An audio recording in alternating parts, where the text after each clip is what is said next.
You should be barricaded in your house and kept off of the street, or sterilized, lobotomized, left in a car in heat. Cause the things you say and do tell me your brain cells aren't with you, and that is why I hate you. Why are you making a creepy face? Your eyes looked super blue too. It was probably the reflection. It was definitely the reflection. Your The eyes whole looked room was like blue. Yeah, your eyes look like super deep teal blue when you're it's creepy. Oh, I gotta give you a screenshot of that. It's creepy looking.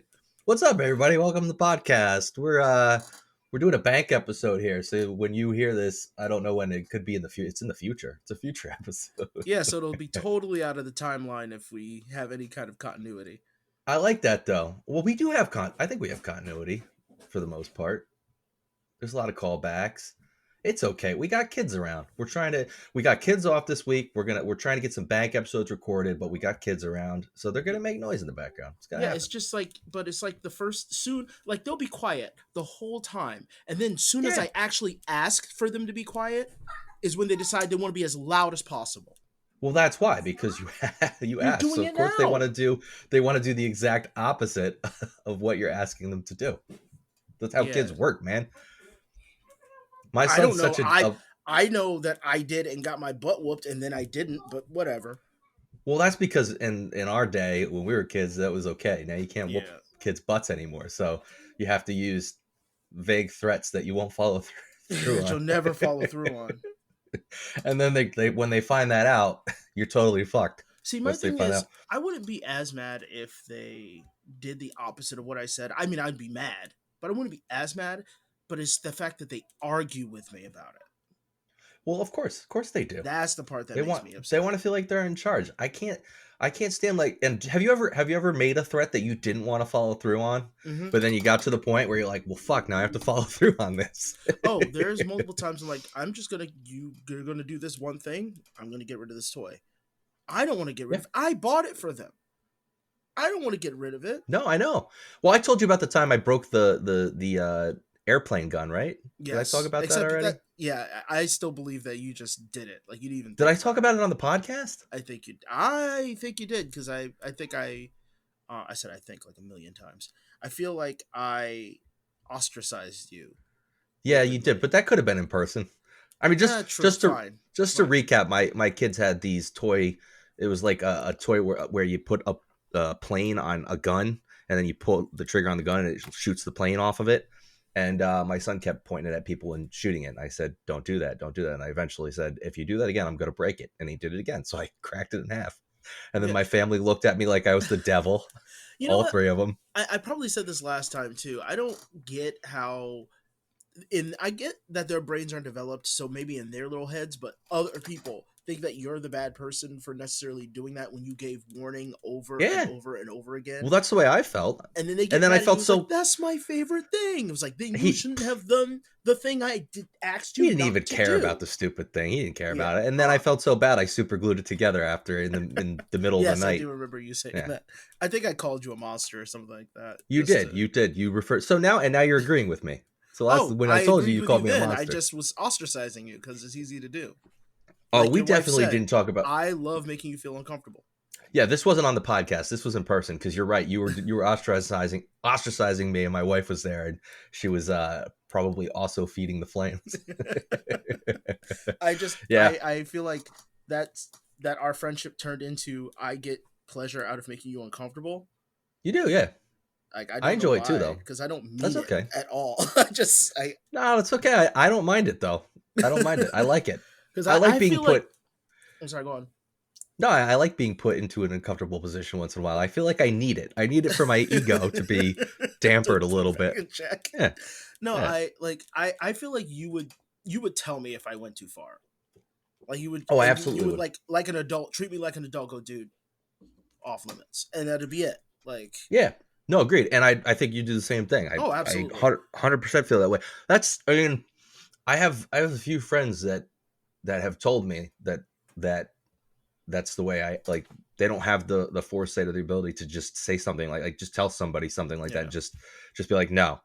And I have no problem just being totally candid, being like, no, sorry. Especially with work. I don't know. It probably isn't good customer service, but I have to say, I do it all the time with work where I'm just like, no, fuck you. No, we're not doing that. Or, I realize at work, depending on the type of work I'm doing, but at work, since I spent most of my life being a pushover, my one limit is being yelled at by somebody that's not related to me. Yeah, Like, no, if that you makes don't have a relationship with me, don't yell at me. You could I say agree. whatever, but do not yell at me. I just can't compute that. No, I agree 100%. 100%. When I was working, when I was working for a Samsung, I had a guy, and I might have said it before, so I'm gonna keep it short. But he walked into the store. Now, mind you, I was a manager at the time, and he walked into my little kiosk desk, threw his phone on the table, then threw his hat at me, like his weird, you know how about that like in rednecky, anger, like, yeah, well, out of frustration. You could tell it was frustration, and he didn't throw it like chuck it at me. He threw it in my direction. Okay. And he went, "You people owe me a lot of money." Mind you, there was no Samsung store. I didn't work in a store. I worked in a Best Buy. So for all he knew, I was wearing a Samsung shirt and worked for Best Buy. But he said, "You people owe me a lot of money." I went, And you went, "What do you mean, you people?" Well, you know what? I was so off-put. I'm surprised that didn't pop up in my head, because he was like an old rednecky dude. Oh, but God. I went, "I'm sorry you feel that way, but I don't owe you anything but good service. So how may I help you?" And I'm surprised I put it out like that, because I was shaking. Like, I knew this was going to be a bad interaction. And he was like, "I can't get service." And I went, "Well, how long has the phone not worked?" And he looked at me and was like, "Since I got it." I went, "Then why didn't you bring it back as soon as you immediately got it?" Yeah. And well, "I don't have time for him." I'm like, "But sir, you have time to sit here and yell at me. I don't know you, and I didn't mess up your phone. I can try to help you, but don't yell at me, or I'm not going to want to help you. Let me speak to your manager." And I got to pull that card. Like, "I can give you my other supervisor, but I'm the manager. So I can help you, but you have to speak to me like an adult." Right. And I had just gotten back from the army, so I think I still had that ego going. No, I get you, because I turned into a sadist in those situations where I'm like, I'm the one that has the power in this. You think you have the power as a customer, but I have the power as a person that can actually help you. Yeah. And then I turn into a sadist, and I'm just like, no, go fuck yourself. Nope, sorry, not helping you. I think, to your point, I think I had that happen too, because the last real job, I say real job because I when I had a boss and worked for someone else, it happened all the time where I had clients that were really, I guess, belligerent. They, berate is a strong word, but they took advantage of the relationship that they were the client and I was the one that was supposed to help them. The customer's always right mentality. Yeah, and they could be really shitty and I had one particular client with them that I had anxiety about. Like, I'd come home and worry about it, like what's going to go wrong next. And I'd get an email alert on my phone and be like, "Oh fuck, is it that client?" and freak out. And I talked to my boss about it at one point, and she said, "You know what? Fuck these guys. We're gonna get rid of them. Fuck them. We're gonna get rid of them." And at the time, they were a digital client, so they were only worked with me. Okay. And then she had a conversation with them that night. She had it scheduled, and I came into work the next day. And instead of firing the client, it turned into a larger contract where we were going to do more work for them, including traditional stuff like graphic design, print ads, stuff like that, and more work for me and more working. I know. And I was like, in my head, I'm like, I expected to come in, you were going to say you're free of this horrible client you have to work with, and now it's you have to work more with them. And that was kind of like, I mean, there's a lot of last straws for me, but that was one of them. And I was like, I can't do this anymore. That's all I can think of, and this is a really fucked up example, but is that you go to jail and this one guy, your bunkie, is like, "I'm gonna get in that ass," and he's getting ready to do something to you, and another big dude comes up and knocks him the fuck out. He's like, "You're safe now." Yeah, like, "Thank you." He's like, "'Cause that ass is mine." He spreads your cheeks. Well, that was Oz, the first episode of Oz that happened. Oh my god! Where I can't even remember who played the one main dude. I mean, there's that goes in. Dudes. Well, it's the dude that was Adam just going BC, in. The guy that wore the cap really funny. Right. Yeah. I think his name was Bear, who was I think he was a lawyer. He went in for drunk driving. Yes. And then there was Stabler. I can't remember his character's name. It was something. Yep, Stabler was in it. Because him and his brother Cyril. Him and Bayer had a relationship the entire pretty much the entire show. And then there was the J.K. Simmons, and I can't. He was the super Nazi dude. Oh yeah, that's right. That's where And I remember J.K. Simmons as a child. Yeah, the dude came in, and then J.K. Simmons like defended him, and then at the end of the episode, he was like, "Now I'm gonna fuck you." Yep. Yeah. Yep. Oh man. Oh my god. I love Such a J.K. good Simmons. show. He's one of my favorite actors. Oh yeah. Of all time. See, I absolutely fucking love that guy. In my adulthood, I see J.K. Simmons. Ever since he was like in Spider-Man as like the perfect J. Jonah Jameson. Yes. Yep. I was always like, why is he threatening? Because I remember I see him in like that drumming movie, and he seems threatening. He's good at acting. Yeah, Whiplash. But I'm like, why is he always threatening to me? But I don't find him threatening. But why is he threatening to me? It's because my childhood, I remember him as the Nazi.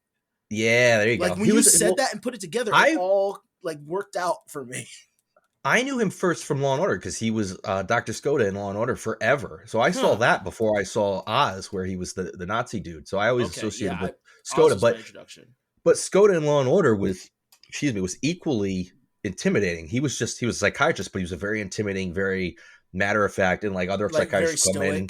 Yeah, and other psychiatrists would come in with countering opinions, and he'd just be like, "They're full of shit. They don't know what they're talking about." And he had a very good gravitas about him, and I think that's just the way he acts because he's like you said, he's the same in everything. Well, the reason why like I was wondering about him being threatening is because a role that he's doing is as a big villain in the new Baldur's Gate game that's been in, really? Yeah, like it's been the game. Okay, so it's been in early access for like 3 or 4 years or something. Yeah, I didn't know they were making one. And they made it's beautiful, but and I bought it early access. I want to say a year ago. So like I'll play it and then I'll stop because you only get to play the first section of the game, right? And then I'll stop and then see what they updated and if they had a new class and stuff like that. And they put up a video, so I went and looked at it. And I was like, that voice sounds familiar. Oh my god, J.K. Simmons is playing like this necromancer dude, and it's kind of dope. Yeah, it is dope. I'll have to check it out. Can you hear my stomach growling? I'm gonna get in trouble. No, I think you're just getting self-conscious because you're used to the squeaky chair. Well, that's in the background too because I forgot to switch it out before we started. So sorry, I'll just be a lot of editing for me. No, I felt like I won the lottery yesterday. I went to Dunkin' and I went in and got coffee, and somebody gave me the coffee, and then another person made it too and came over and gave it to me, and he was like, "Do you want them both?" And I said, "Yeah, I mean, I guess so. I'm going to shit my brains out later, but I guess I'll take it." And he was like, "Well, I'll take responsibility for that." And I said, "It's the price you pay for the good coffee, man. It's the price you pay." So yeah, I'm drinking the second one now, and I feel like I'm probably going to have to use the rest facilities. Sludge and you porcelain breaker. Oh shit. Yeah. So I don't even remember what we were talking about. After our long segue into J.K. Simmons. It just kept going. We were talking about jobs and client stuff. Yeah. So I definitely once I was free from that restriction of somebody else is responsible for making those decisions, I was just anybody that drives me nuts, just like, no, fuck you. I'm not dealing with this. It's not worth it. No, I mean that kind of work betrayal, a little more picky. Like, I don't know if your job had an HR department or anything. Not like it ever is effective. Not if like it's ever effective anyway. But true. That stunk of like no HR because your supervisor can't tell you something that's directed to help you. Like if you are having an issue with somebody, client or not, and then all of a sudden just kind of go, well, we're getting more money. So, yeah, well, that's what it was, and it really was. It wasn't like I just was like went to her and said, "Hey, I can't. I don't want to work today." I told her I was like, "I'm having anxiety issues. I get home and it's all I can think about. Like every time they send an email, I have a panic attack about it. I'm worried it's going to be something else." And she's like, "Oh, don't worry about it. We're going to solve this problem." It's just like, hey, guess what? They're giving us more money now. So no, it was a small company. There's only 4 employees. 4 or 5, depending on who was there at the time and who was ready to quit because they didn't like working there. The churn in there, aside from me and one other person, like people would come and stay for like 6 months and then they're gone because they were just like, I don't want to work here. And then me and one other person stayed there for like 3 years, and we figured maybe we were masochists or something. We just liked the pain. I don't know. Could have been. Yeah. But my wife's tired, so she's been trying to sleep a little extra. And obviously I'm still tired. So the other day, my son came into our room at 7. He's like, "Oh, it's 7 o'clock. It's time to go downstairs." And we were both tired, and we were like, "All right, yeah, why don't we, we'll be right there." And then I don't know, 10 minutes pass by, and I hear some yelling from downstairs. And I get up. I'm like, "Oh, what the fuck?" And I go downstairs, and my daughter's there, and I'm like, "What the hell's going on?" And she said, my son, he tried to sneak out of the house because he knew it would set the alarm system off to wake us up. To wake you up. So, yeah, so I guess he went outside and opened the door so the alarm would go off. But my daughter knows the code to disable it, so she went over and turned it off. And then I guess they were fighting about it because he was like, "Why'd you do that?" And she's like, "I don't want to wake everybody up." Yeah, he's so sneaky. He's just so sneaky. I thought it was hilarious. I mean, I was not happy. Oh no, yeah, I wasn't happy about it, but I thought it was pretty funny. So I told my wife, I was like, "I'll go down with them, and you can just come down when you're ready, and then I'll go back up sleep if I need to." My question was, how frustrated were you? Were you really frustrated, or were you actually kind of zen about it? I was zen about it. I was kind of impressed with his ingenuity, figuring out how to. I was like, "Yeah, that definitely would have gotten us up. That definitely would have done the trick," you know. All right, well, that's enough of that shit. Let's go ahead and get into our topic for this week, if I can get it to play. It's time to begin the complaining. Ooh, I'm gonna let you. You did it twice. Because, I didn't do it twice. I didn't push it again. All right, we're talking. Go ahead. You introduce our topic. I mean, so we're talking about dealing with we all know the stereotype of, the one white dude who has like a ponytail and a long beard, and he's always talking about like Indian like mysticism, kind of a Zen douchebag, if you will. Oh yeah. That's the one that's like one of the first the old ones Zen douchebag that comes to mind. Or Mike Myers in what was that movie that tanked his career for a while? The Love Guru. Yeah. Like he's that kind of like piece of shit. Not necessarily that person, but the people who embody like that kind of creature. Oh God. When they appropriate those other cultures and kind of make them their own, spiritualize them or make them seem mystical. Like you said, take all.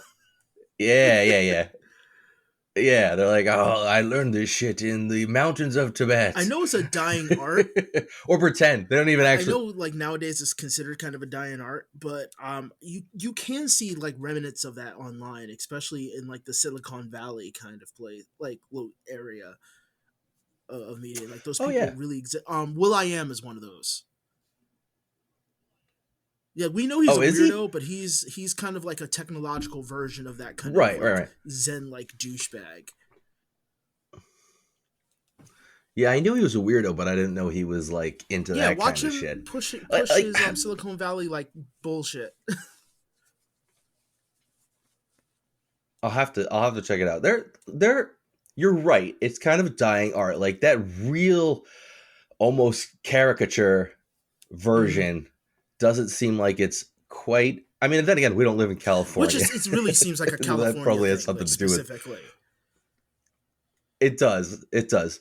But because, I mean, there are people who are into that, I guess, spiritualism without religion vibe, which, like, I get. And like meditation, I like meditation. I don't meditate nearly as much as I'd like to, but I do on occasion, and not meditation like people think, where it's like, oh, you're in this trance and the outside world goes away. Like I think people can get to that point with meditation, but for me, sometimes it's just a way to just sit and basically take everything down a notch and like force myself not to think. I could still hear what's going on around me, but it gives me the opportunity to just make myself not think. So like I get those things, but where it drives me crazy is what you're talking about. The people that like the white people that have like fucking kanji symbols on their walls really and on their arms. And you walk in. And mind you, like the stereotype is it's a white guy usually, but no. These motherfuckers are all over the place. Yeah. And if anything, you no matter how much they try to defend it, you know what isn't part of being Zen? Fucking trying to make money. Oh yeah, I mean that's a And big they part of always it want to too. sell that Obviously, shit. did you watch? Did you watch? Well, yeah. Well, it becomes. I don't know if it's just a matter of it becomes a lifestyle, and then like you have to make money, so like you don't want to have that version of yourself or present yourself that way and be flipping burgers at McDonald's or something. And you just look doesn't make sense. So they're forced into figuring out a way to make money out of it. I don't know. But did you ever see it was the newest the season of Arrested Development where they came back. It Oh, wasn't the last season, but I the when haven't they seen it. there was like a whole subplot in that season with like a I can't remember their names, but the one that Portia de Rossi Okay. played, the daughter, Lindsay, I think I just was know her who character's Portia name, is. where she got she got into that lifestyle and she like went and flew to like India or something to see this guru, and it was just like, I mean, that's what we're talking about. We're talking about that, that caricature of it, So of these people that there's take a it to show another on level. Netflix. It's an old show called Documentary Now, which is I forget what the other guy's name is, but it's David Hayter. Not David Hayter. Bill Hader. It is like he does all these impersonations. Bill Hader, Bill and Hader, yep, they're SNL alums. They would do like mock yep. documentaries of like real documentaries that existed. And in their later season, they were less involved, doing other things. But there's one based on a real um, Zen douchebag type guy who really kind of started a cult. I think the real life version of it is called Rajneeshpuram, which essentially I can't say that. God bless you. it was it was like an Indian guru who started this cult, had like turned into like this military cult. They bought like a plot of land in middle of America and started like this weird hippie cult, and they would like have really loud Oh orgies, yeah, and like yeah. they were trying to like buy up land from the townspeople that were already there. And mind you, the Documentary Now episode follows this pretty closely, but in the most Yeah. amazingly funny way, starring Owen Wilson as the lead. I can't believe I've never heard of this. No, it's an Is it old show. relatively It's new been show? out at least the last 5 years, maybe Huh. even longer. It's really good. You Yeah, should it's so watch weird it. that Each episode's a different I've never heard of documentary, that before. unless it's a double feature. But what what ends up happening is these people become so fucking like engrossed. As I said, it turns into a cult that it leaves the leader's hands, and the second in command, this crazy ass woman, takes over and militarizes them to the point that they try to like spread salmonella in the town. Like pretty much they just lost their fucking shit. How do you go from being like kumbaya to that? But that's what I'm saying, It's because crazy. because the douchebag part of being Zen really takes over, because it's supposed to be like love and not having like worldly like Possessions and possessions stuff, yeah. and shit like that. But then it really is just, no, you're just inflating your own ego, and these people are idol worshiping to the point that all they're doing is huffing this dude's farts. Yet the dude is just completely out of it, doesn't know what the fuck's going on, because he probably has a drug habit or something. Yeah. Yeah, those I feel like those a lot of And times go hand in it's hand. just so funny how like, oh yeah, it's just that stupid cult mentality. You have to praise something, you have to believe in something. And that's why when you mention like spirituality without religion, I'm like, how far away are they from that? Like, That's because true. if you have a leader, chances are the person that the people are going to worship is the charismatic leader, which then brings the cult thing to a weird balance.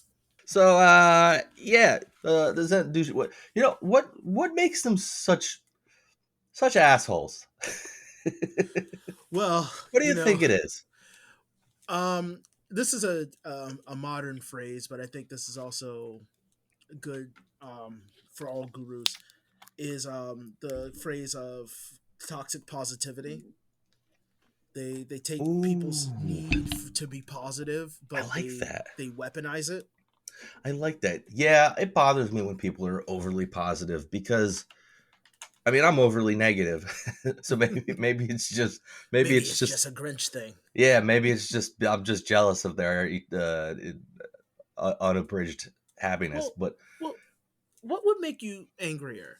Somebody like, let's say your car breaks down, and right now you have no way of like fixing it, and somebody goes, well, they go, oh shit, that fucking sucks. Would that make you mad? Or would somebody going, well, at least you didn't die? Well, dude, this goes back to God has a plan. Today is beautiful. The sky is beautiful. You can use your legs to walk now. This is God's way of telling you that you shouldn't be driving and you should walk 30 miles to work. Yeah, this goes back to God has a planners. It's the same mentality. It's just now it's inward. It's not, I just said, God's plan thing, but they still believe in fate.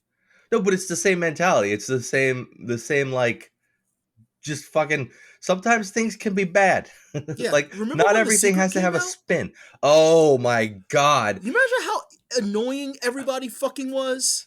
How I don't understand how people could be so like, not, it's not like a small group. That was like a countrywide epidemic of people being brainwashed into the idea that somehow their positive thought could influence their life. Now, don't get me wrong. Positivity and positive feelings can help. Like, if I feel good, if I'm going to run a marathon and I feel good about my ability to do it, that's going to help me do it. More motivated to do it. Right. I'm going to do a better job. If I'm going into a task for work and I'm like, I could do this, I've totally got this. Yeah, that's going to help me do a better job than if I'm like, I can't fucking do this. This is going to be terrible. But the idea that you can will shit into existence just by thinking about it, like, I really want a fucking Lamborghini, and it's gonna happen.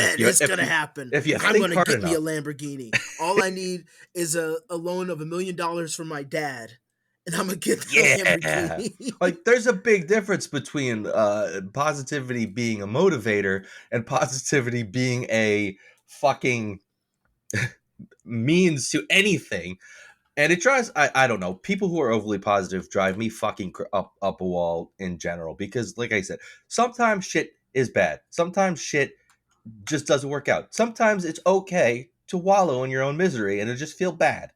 Like, well, for me, it's less that it makes me angry because things are bad or can be bad, because I'm a pessimist too. But overall, it's unrealistic. And it's so unrealistic that it's almost cartoonish. It's highly delusional to even remotely think like that. To think that you're right all the time is delusional as fuck. But to think that you're right because you're nice about it or because you're being positive, get the fuck out of here. Anything, absolutely anything in this world can be poisonous if you have too much of it. Positivity and happy thoughts are one of them. Things like The Secret, all they did was take the Disney "If you wish upon a star" and put it into a fucking book and made their profit off of it.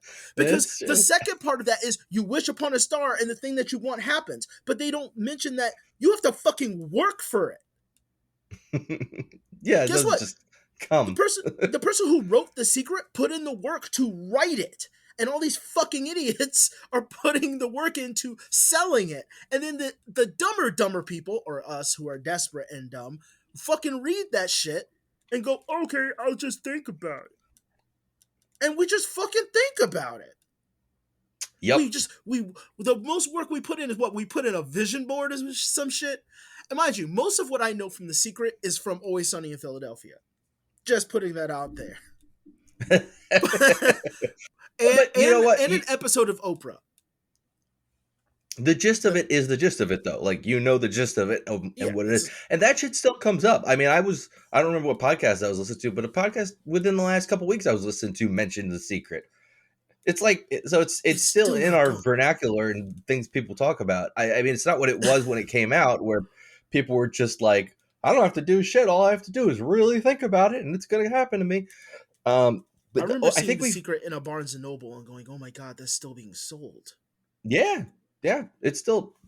Excuse me, I keep belching now. It's a thing now. I think we hit the nail on the head here, because when I first started thinking about this Zen douchebag, Buddhist buttholes topic, I wasn't sure where you were going to go with it, and I was thinking to myself, maybe we won't be on the same side of this argument, because I don't have a problem with the general Zen mindset of like I said, like keep yourself, just allow yourself, your mind to treat your mind like any other part of your body and try to keep it healthy, like that part of it. But when it comes to these people that, like you said, are overly fucking positive about everything, and just think that like you said, like positivity cures all. And like, because there are people out there that are generally like, oh, you have cancer, you can will it away with positive thought, you just have to have the positive energy. And emotional response can have a physical response in your body. Yes, I the placebo 100%. effect is real. Yeah, but you can't get rid of cancer just by being happy about it, thinking it's gonna go away. It doesn't work that way. It'll be fine. All I have to drink is this salty cabbage juice, and I'll be fine. I'll be fine. Like this is good. This is. What about the appropriation, though? I mean, that's a whole nother side of it. Like, we're not allowed to appropriate culture anymore, which I never like cultural appropriation to me. There's this like line, and I don't feel like there's a line for most people. Most people just say you can't do it, and there's no line. Yeah. There's like, for example, I'm gonna go into this. I'm gonna go into it. Like, Oh, no, we'll put it this way. I watched the movie You People recently. Did you see that? No. It was a great. Was that movie. Eddie Murphy and yep. Jonah Hill? Jonah Hill. Yeah. But it was very interesting because his character has a podcast where he talks about Black culture with his friend who is a Black woman, and like that's kind of part of the joke throughout the movie. Like Eddie Murphy's like just kind of shitting on him, but like he's like super into hip hop and like Black fashion and stuff like that. This is just his life, the way Jonah Hill's character is. Life. So it's like Eddie Murphy's just kind of like shits on him, and it's a great movie. You should watch it. It was really, really, really funny. But that's part of the joke, is Eddie Murphy kind of shitting on him. Like there's a great scene where they're listening to the song, I can't say the name, but N-Word in Paris by Jay-Z. Yeah. And they're in the car, and it comes on, and he like gets so Jonah Hill's like so he's like, oh, I fucking love this song. It's so great. And Eddie Murphy's like, what's the name of this song again? I can't say remember the name. And he's like, oh, it's I think it's Friends in Paris. It's it's about some guys that go to Paris together and they have a good time. And he's like, so if the four of us, meaning him, his wife, his daughter, and Jonah Hill, go to Paris, would we be in Paris? Would that be about this song? And he's like 75% of us would be this song. It's a great scene, but it's like that fine line between appropriating the culture and like Eddie Murphy like shitting on him for being into the culture, but it's just his life. Like he grew up loving hip hop. He grew up just totally idolizing, the musicians that he liked. Okay. But it's like, so to go back to this, like I always wonder about this line. Like, as a culture, sometimes isn't it good to like for other people to be interested in your culture, in any type of culture? Like, so, but at the same time, where is the line drawn where you're appropriating it? I feel like once that title was created is when it became a problem. Now, when ignoring the fact that most cultures we have nowadays are a mixture of like cultures that happen because people being captured, enslavement, people traveling across the world, like trading and all that shit. Let's just say that we're all ignoring that's what initial appropriation came from, and sure, that mixing, and the fact that we grew up hearing America's in a melting pot bullshit as we grew up, because there's a lot of burnt parts on the side of that fucking pot, and most of them are screaming appropriation on both ends. Right. Because it is never going to be fair. Let's just be my feeling on it. It's never going to be fair across the board, because if a white person is brought on a racial or ethnic sensitivity thing they do in college or wherever the fuck they want to do it, and they end up having to do a ritual that teaches them about, this culture, and they love it. They love the feeling of it. They love and they want to experience that. It takes one douchebag with a computer to see that, get offended, going, oh, they're taking from my culture, and calling out appropriation. Sure. See, the push is that to a degree, it is right. It does make sense to want to keep and hold that cultural, like, purity or whatever. But at the same fucking time, you just like you mentioned, there has to be a line, because you're just undermining your own point as to wanting to be equal. Because I'm sorry, white people created a culture too. It wasn't a nice culture. It wasn't a great culture for the rest of us. Yeah. And it wasn't good for the caste system that was created by it. It was not good for poor white people. Because there was for instance, there's a huge thing going on that I wasn't unaware of. War between Native Americans and Black people, I think in the South or the Midwest is one of the two areas. You're right. You're just fiddling around with your. I'm trying to get the mic more censored. Keep going. Okay. There's not a war, but a culture war going on, because Native Americans are asking for their land back and reparations, and they're saying, well, the Black people that were on our side, that fought with us back in that time, they're not part of it. My mother looks very Native American. I don't. We're Black, but my mother is very close. She's like a third, if anything. But so she is like genetically attached to them, but she won't count because she's from the Black side. But they fought together. Their cultures mixed. Where's the appropriation come in? Good question. Because nobody wants to think about the line. They want to think of the point they're trying to make on their goddamn soapbox. Yeah. You have to concede something. At any level, be it good, bad, or indifferent, you have to concede something. Especially if you want to live in a world where there's other people. Unfortunately, if you keep arguing that fact, you obviously don't want to live in a world with other people. You want to live in a world that makes you your own toxic little positive bubble that you want to live in. We have too many fucking echo chambers for that shit. We do, yeah. There's somebody, I left TikTok for a really long time. I stopped uploading. I don't really go on it because I get annoyed with people now. Well, the Chinese are going to steal all your info. Oh, they're gonna shit. come after you. Dude, okay, so I did open I was going to mention I opened TikTok today. Now it just derailed me into another thing.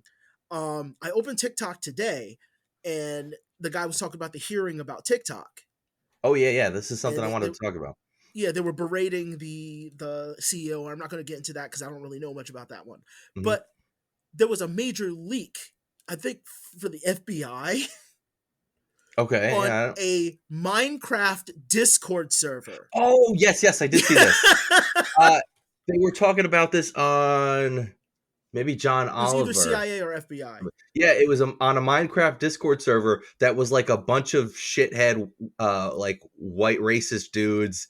I forget the name. The 21-year-old said that I work for the CIA because he's like an IT tech or some shit. And they were like, fuck you. No, you don't. So he just started leaking shit for clout, like a dumb shit. And what's really funny is I've been saying this for a while now. This because the leadership is so detached. They don't fucking understand. Yeah, that's some crazy shit.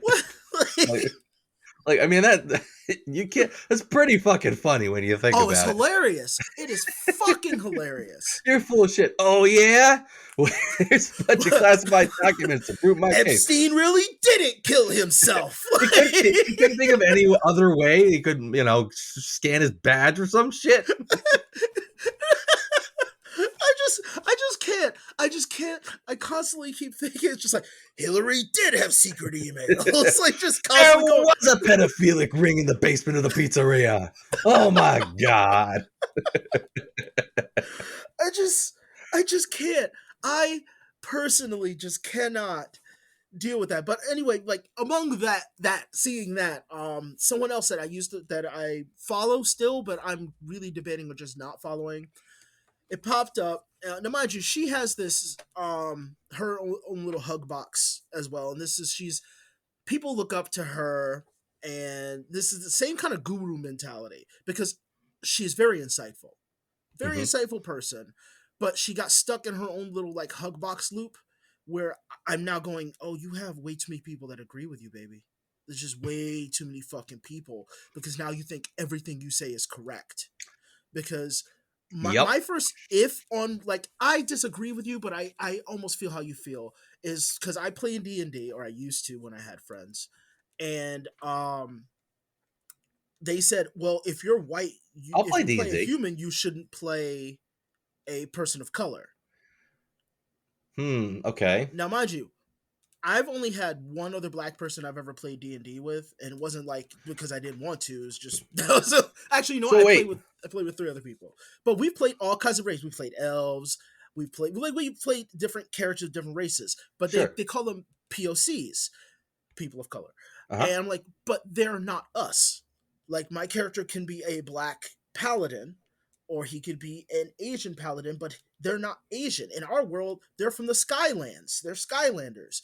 And like that's what they are called. They just happen to look like what our version of what or Asian people would look like, and not Eurasian, so they could look Russian as well. But I mean like a stereotype of like what a Japanese, Chinese, or Korean person would look like. Like that's just what they look like. Sure. And my friend played a character I didn't know until 3 sessions in that the way he envisioned the character, because I wanted to draw everybody's character, he envisioned the character as being black. But he was just, that was the way his character was. He didn't go, yeah, nigga. It was just like, he didn't do any of that shit. He was just, that's how he envisioned his character. He rolled his dice and he's like, all right, motherfucker, I'm going to come and get your ass he down. Didn't do any of that shit. He was just being the character. Yeah, it's just a character. But, and to think that she would get offended finding out that this character was black, because he's a white dude. And like, but that makes no fucking sense, because in most D&D, we're playing white dudes sometimes. Right. A lot of the times. Well, by that logic... I've played a woman in the game. Does that make me wrong for playing a woman? Well, let's bring this into the world of video games. Like if I'm playing Grand Theft Auto 5, am I just not supposed to play?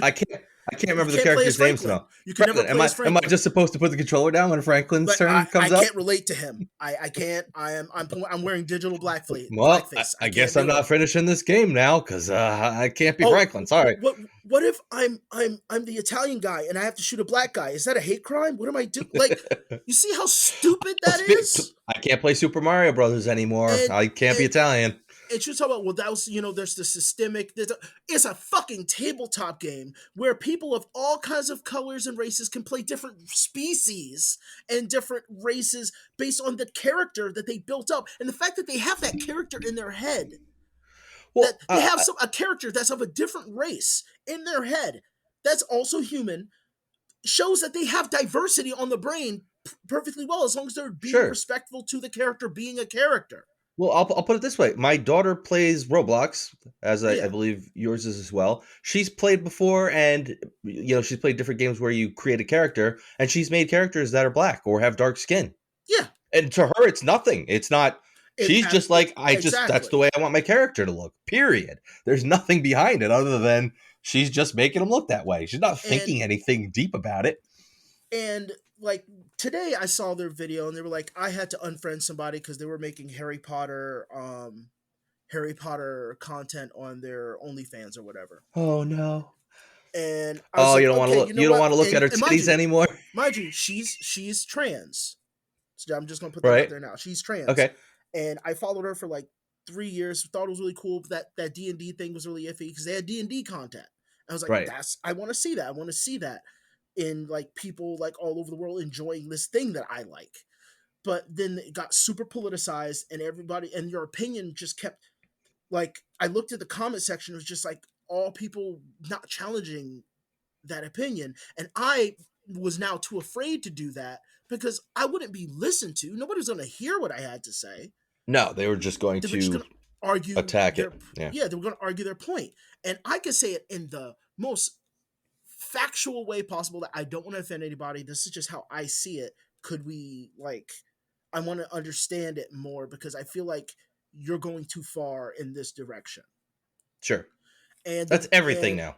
Yeah. And it's just no point. There's no fucking point in saying anything to anybody because they're stuck in their own little fucking weird things. And that's what these fucking, these fucking douchebag gurus, they feed off of.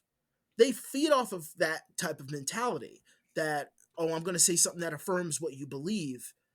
And then that'll make you easier to follow me. Or they put out an opinion and then people start following them. And so they just keep reiterating what they think is right. And without pushback, they just kind of become that thing. Yeah, no, you're absolutely right. That, you know, a lot of that, I mean, we're talking about Buddhism and Buddhists beliefs and stuff too that go along with that. And a lot of that obviously is taken from Asian cultures. Mm-hmm. You know, nobody ever seems to care about, there are so many white Americans that are like obsessed with Japanese culture, right? Or any Asian culture. Or any Asian culture. Quote unquote. You think that's what it is? But nobody seems to ever give a shit about that. Like, there are people that are like just obsessed, like with, you remember that there was that. If it's Japanese, they're weeaboos. Let's just be real. Yeah, okay. But I mean, like, that's one thing. But and then there's, I think I may have said this on the podcast before to you, but like, there's also a line between me driving down the street blasting Jay-Z, right? Mm-hmm. And me driving down the street blasting Jay-Z wearing a dashiki, right? Like, there's a major difference, right? There is a line. There's a line to be drawn. You know what? I feel like the only people in the celebrity sphere that really understand that line are the Wayans. Oh, maybe, yeah. Because their comedy usually has that person, and they understand the absurdity of that level. Wasn't there a recent? The fuck's her name? It wasn't that recent, but who the hell's the Nancy Pelosi? Wasn't there a thing recently where she was wearing like a scarf that was like all African colors and shit? Like, after something happened, I'm gonna look that up. I'm pretty sure that happened, and because everybody's like, "What are you doing? What are you doing?" Do it. They all, look, I don't even feel right in the dashiki. Right. Like, it's just so. Here's the thing. You know when Hillary and Trump were running against each other and they were both like disingenuously like throwing like comments into the fucking crowd. Yeah, good times. Eating that shit up. Hillary lost me. I think this is actually during the primaries because I was still like going, "Go Bernie! I want my old Jewish grandpa to be there." Yeah. She said, "I eat hot sauce and everything." Like, oh yeah, and she made sure when she said it, she had pocket hot sauce or something, but she made sure she was around black people to do that. Yeah, did she say she kept it in her purse or some shit? She kept like hot sauce on hand or some shit. That was vinegary looking ass hot sauce. What a fucking idiot! And my mother is like diehard Hillary, so I'm just like, does that not offend you as a Southern black woman? That she just fucking catered to you like a fucking baby? It was so, I mean, there was no smoothing the edges either. It was just none of that. Fucking none of it. Like, it wasn't casual in any way, shape, or form. She was just like out of nowhere, like, "I love my hot sauce." Because like, what a fucking idiot. When watching politicians, for me, it was like, with Trump, he'd just like awkwardly kiss and hug a Mexican woman who barely can speak English. And that was Hillary, probably cleaning his toilet. Let's be honest. God damn it! You're gonna pull like a Kelly Osbourne. No, who's seriously. Who's gonna clean your toilets, Mr. Trump? No. I'm not going. I'm saying, like, literally, he probably like went into his mansion and was like, found the person cleaning his toilet. He gave her some money. Hey, and I need you to come with me. Can you come with me, please? That was great too. The Kelly Osbourne. That's a Kelly Osbourne thing. Fucking, I still watch that from time to time because the look on her face and every other fucking hen in the View just looking at her, and she's like, no, wait, that's not how I meant it. I didn't mean it like that. It was almost like. It was almost like you could see the vocalization afterwards. She was like, "Who's gonna clean your toot?" Oh no! Mouth, stop, please! I mean, I forgot about that one. That one was fantastic. It was so fucking good. There's Even nothing. Whoopi, I think Whoopi was on it at that time. It was just like, yes, she was. Yes. There's like Whoopi's been on it for like 20 years. Grew eyebrows just so she could raise them at her. Like there's nothing better than fucking super woke people who just accidentally say something incredibly racist. Yeah. They're trying so hard not to be racist that they're racist. Well, as I was going, because like Hillary did the hot sauce thing, we got Trump doing that. The rest of the people like Ted Cruz and them just being outright racist and not giving a shit. But then you get motherfuckers like Joe Biden saying, if you don't vote for me, you're not black enough. Yeah. Like, how are we not fucking seeing any of this? Or do we just not fucking care anymore? If you don't vote for me, you must not be black. You must not be black. Like, I used to have... You know what? You have to watch You People because that was like a big thing too. Like the dad is played by Jonah Hill's dad is played by David Duchovny, and it's the same thing. Oh my god, yes! And Julia Louis-Dreyfus plays the mom, but it's the same thing. Like they're like the dad just keeps up bringing up Exhibit and how much he likes Exhibit when the girlfriend is around. He's like, yeah, his braids were cool. It's so bad because it's the same thing. It's like they're trying so hard to be woke white people that are just being casually racist. Look, the most racist thing I've ever had to deal with, I don't know if I told it on the podcast at all, was when I was deployed in the Philippines. And the team guys like to fuck with me. So so what they would do is, because I wasn't part of the SF team, obviously, I got embedded with them because I had to document them. And so they would tell the Filipinos in the Philippines, like, it is jarring when you are a single race and you come from this country and you go into a monoracial culture. It is absolutely jarring. Oh, I'm sure. I can only imagine how it feels for them because, you know, you have the cultural divide, the language divide. I've thought about it before, how weird it must be to live in a country like we do, where there's just a melting pot. There's just everybody. Everybody's biracial so many Skittles. There's just so. There you go. There's so many available on atiwihplay.com in our shop. There are so many people, different types of people, and then to just have a country where everybody is the exact same race. I've thought about it before. How weird that is. It's very fucking jarring. The only thing I was happy about was that I was the same height as everyone else. Like, that was the only thing that you're mattered. Probably pretty tall, right? No, I was the average height. Like, actually, you know what? No, I was an inch taller, if that. Yeah, you're a little taller. And we all had a similar skin tone, but it didn't matter because it's not like I looked like any of them. So, what the team guys would do, because most of them were like big, muscular, bearded white dudes. Right. They would. Like, there was a fight with like not Roy Jones, with Manny Pacquiao and some black guy. I don't know who the black guy was. I don't know, because Pacquiao is one of my favorite boxers. I take a guess, but I'll be wrong. And then I'm gonna look like an idiot. I remember his face if I saw it, but he's not a popular boxer. He was nobody thought he was gonna win. And he held his own with Pacquiao. I think Pacquiao was fucking up that whole time. But they were fucking with me because we were listening it on the radio, someone was looking at our phones.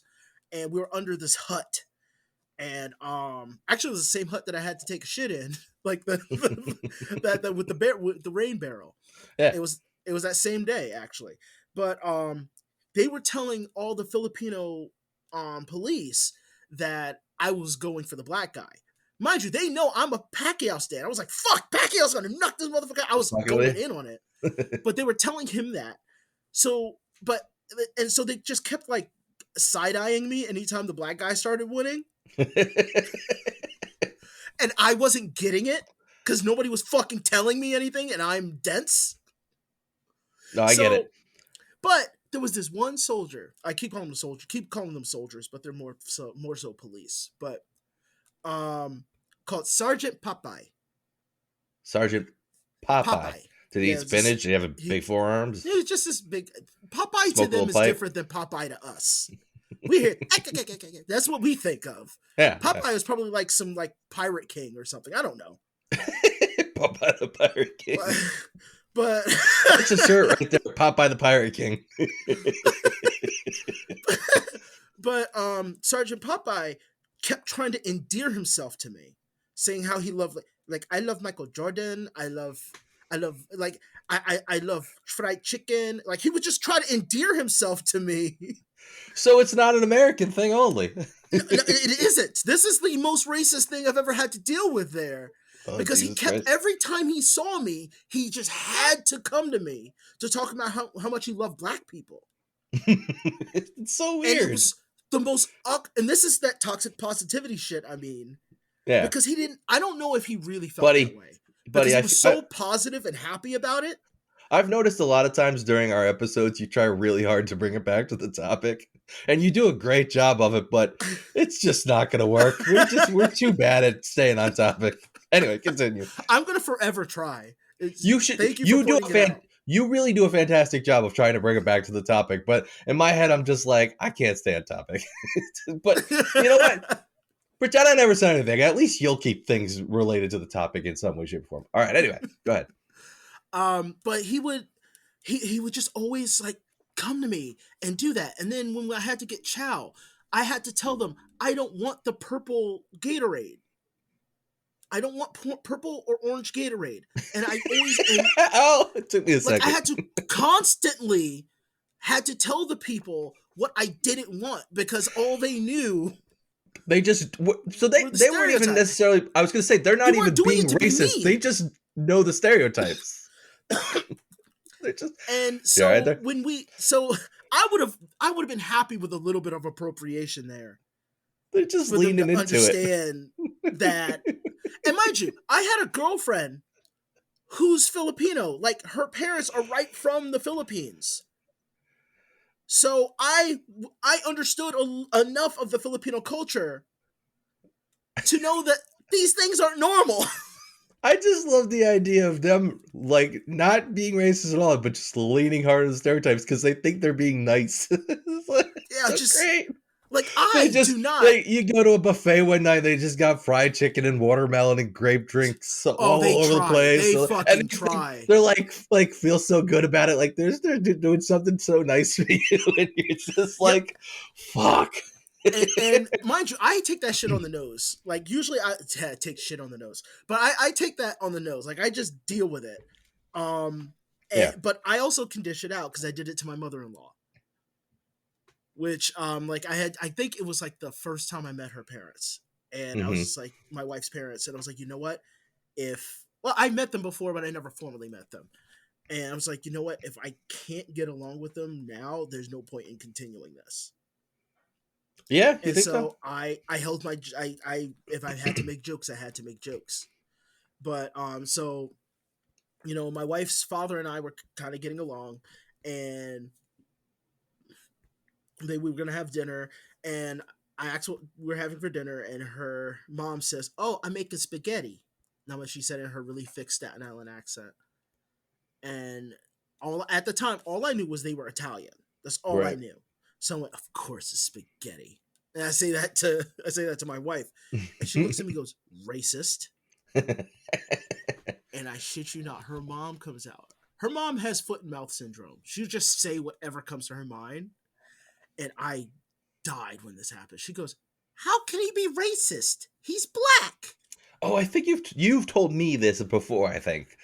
And that mentality is I laughed so from my groin into my it just that energy just came from my chakra, my groin chakra, straight up into my chest and just bursted out. I was laughing for hours about it. Dude, people have weird ideas in their head. I don't know.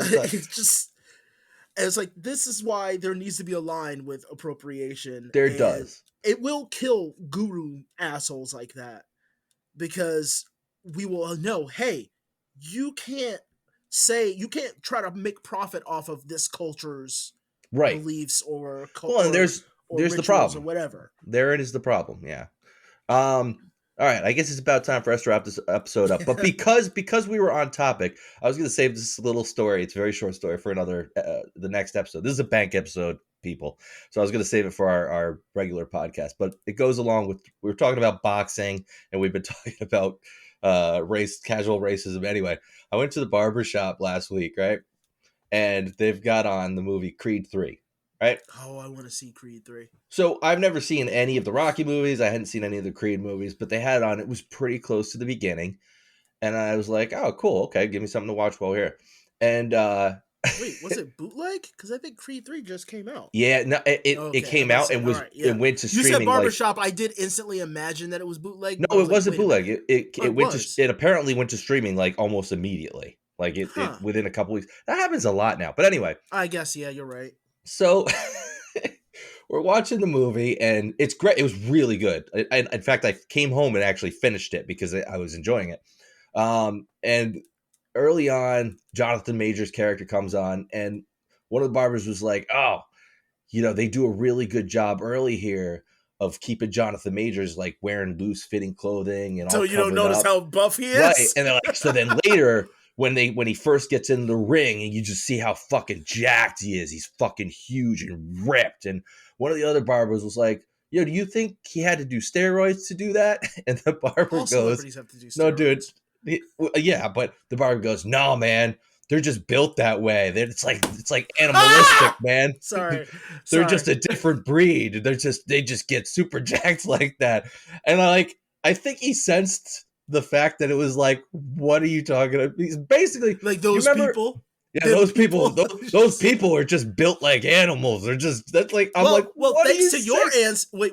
to your ancestors, they bred us to be like that. Well, that's a Bill Burr bit. That's a Bill Burr bit. Yeah, you're talking about. You think 300 years of running away from people, trying to run it away.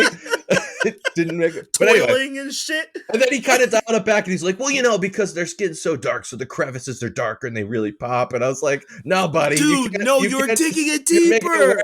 It was the funniest. They're so dark, shit. the crevices are. It was so funny. It just cracked me up because it was just like they weren't trying to be racist, but I'm like, that is so casually racist. He's breaking the twitch muscles by cracking open the cotton, right? And having to pick it. That's right back to that Bill Burr bit where he talks about the coach that was talking about the twitch thing and got in trouble. Because they're so big. So they're so big. That's why they don't float. They're just so dense, full of muscles. Black people like, no, they don't have to do steroids. They're just built that way. And I was like, really? You should meet my buddy Joaquin. I'm just burning you there. Short period of time, but I think I have body dysmorphia because I could not see it whatsoever. Like, I only see the negatives, so I'm thinking I might want to challenge myself to to go back, get really into shape to the point where I notice it. It just cracked me up because I'm like, not every black person is jacked. What are you talking about? No, you fucking fool. Not even remotely. Anyway, all right, so that's the end of our episode, folks. Hope you enjoyed it. We'll talk to you next time.